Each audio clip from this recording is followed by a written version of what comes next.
Приветствуем наших подписчиков и гостей канала Эзотерика для тебя. Друзья, мы вас всех приветствуем в изобилии и достатке. Сегодня, друзья, у нас с вами народные приметы на 18 ноября. Обращаем ваше внимание, что сегодня по православному календарю достаточно такой вот большой день по праздникам. Также обращаем ваше внимание, что 18 ноября в некоторых регионах, друзья, отмечается Михайловская родительская суббота. Обратите на это внимание. Также уделим внимание народному календарю и поговорим о том, что можно и чего категорически нельзя делать. Итак, друзья, далее все более подробно.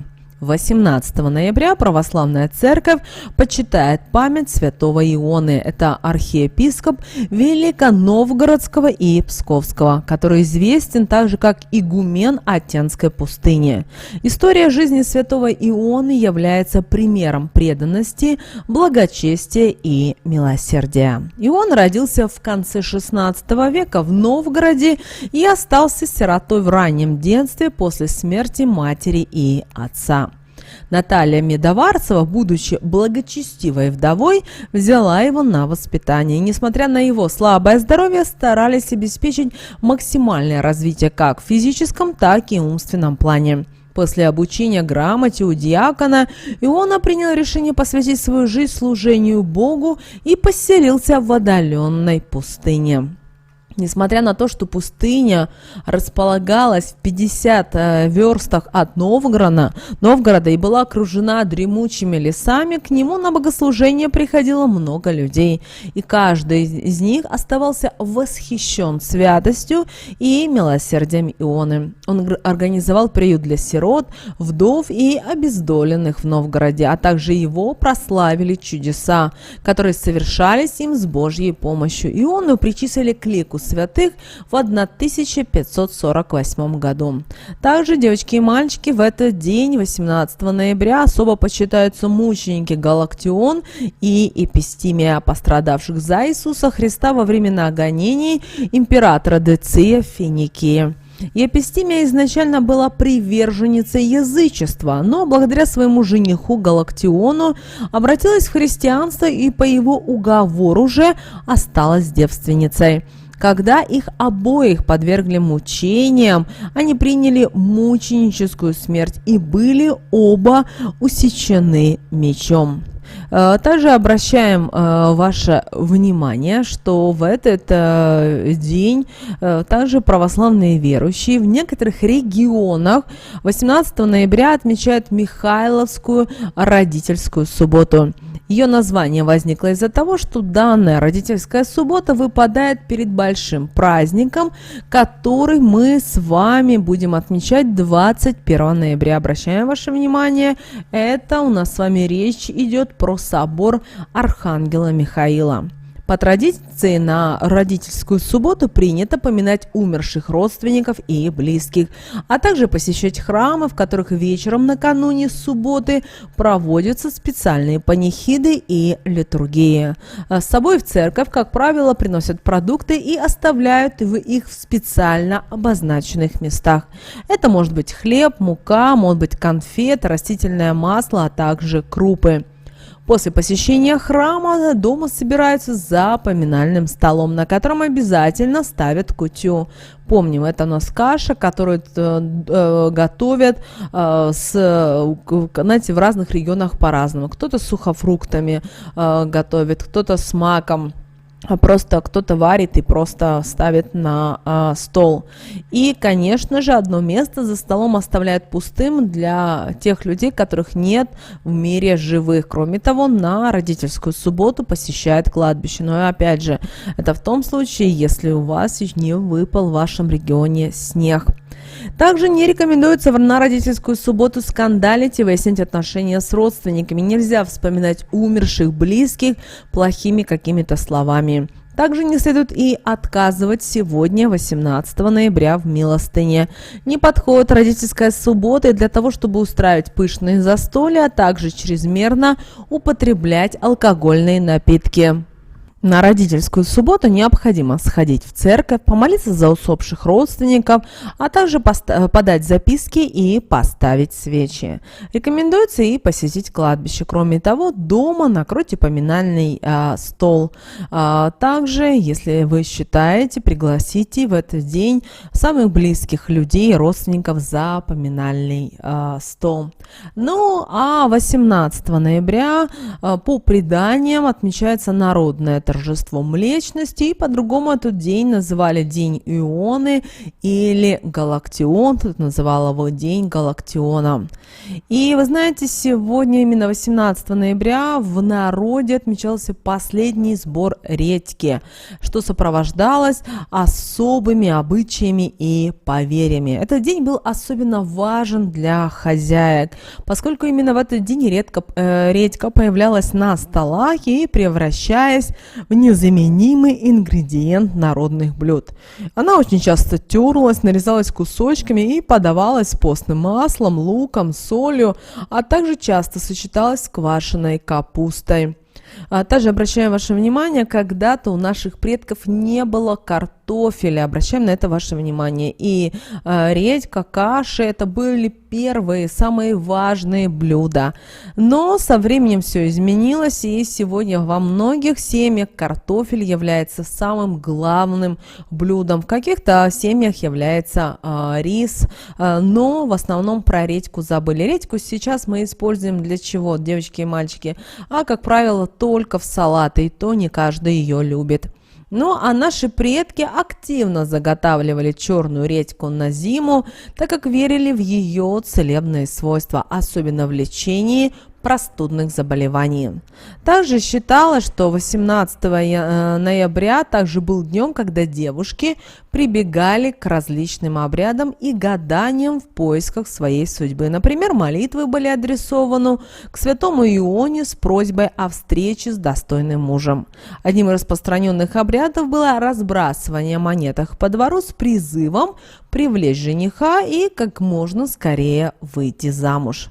И вот верили, что именно такой вот обряд поможет создать благоприятную обстановку для устройства личной жизни. Также девушки в этот день, 18 ноября, проводили гадания на будущего мужа, садились ночью у окна и шептали определенные магические слова. Таким образом, верили, что проходящие когда-то мимо кареты, шумные компании могут предсказать зажиточность будущего супруга, а если никого на дороге в этот момент не было, никто не проходил, не проезжал, это говорило о том, что значит и достатка у будущего мужа ждать не стоит.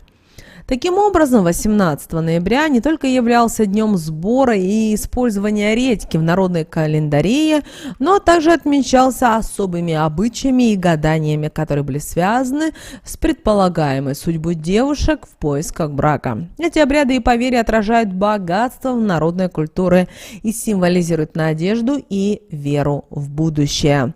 Ну а чтобы избавить свою семью от неприятностей, любого негатива, 18 ноября наши предки старались провести дома генеральную уборку. Так гласит народная примета. После этого улы в доме надо было перекрестить обязательно и окропить святой водой. Считается, что очень опасно в этот день убираться не в своем доме. Так можно забрать себе чужое горе. Кроме того, не стоит брать в руки чужой веник. С их помощью на человека могут навести порчу. Так считали наши бабушки, прабабушки, и эта информация передавалась из поколения в поколение. Также народная примета гласит, что именно 18 ноября это плохой день для принятия важных решений, заключения различных соглашений и подписания документов. Все это может принести больше проблем и убытков, чем позитивных результатов. Также в этот день наши предки уделяли внимание народным приметам касательно погоды. Если шел в этот день обильный снег, то говорили о том наши предки, что зима будет снежная. Но если человек родился в этот день, то говорили о том, что его талисманом является бриллиант и циркон. Если на ветках ивы виден иней в этот день, то говорит о том, что зима будет длительной. А если много иния видно, ждет ждите оттепели в ближайшее время. Ну а если снег в этот день ложится на землю неровно, это говорит о том, что в следующем году рожь уродится. Если дует северный ветер, но небо ясное, это говорит о том, что ждите похолодания. Также обращаем ваше внимание, что люди, которые родились 18 ноября, обладают огромным энергетическим потенциалом. Они хорошо развиты, при этом как физически, так и умственно. И главные недостатки – это вспыльчивость и импульсивность. Им тяжело держать себя в руках. Любое возмущение, недовольство они сразу высказывают в глаза собеседнику. Но талисманом человека, который родился 18 ноября, является цирконий и бриллиант. Что же касательно снов, то дурные сны, увиденные в ночь с 17 на 18 ноября, как правило, пустые. То есть, если вам приснилось что-то неприятное, такой сон можно сразу выбросить из головы. Если не получается сделать это сразу, можно прибегнуть к народному совету. Добавить стакан воды, чайную ложку соли и вылить, говоря о своих каких-то нехороших видениях.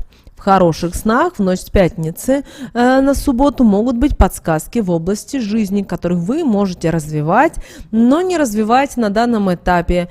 Если во сне вас окружают добрые, особенно дикие животные, значит в это время вы можете примерить на себя роль финансиста.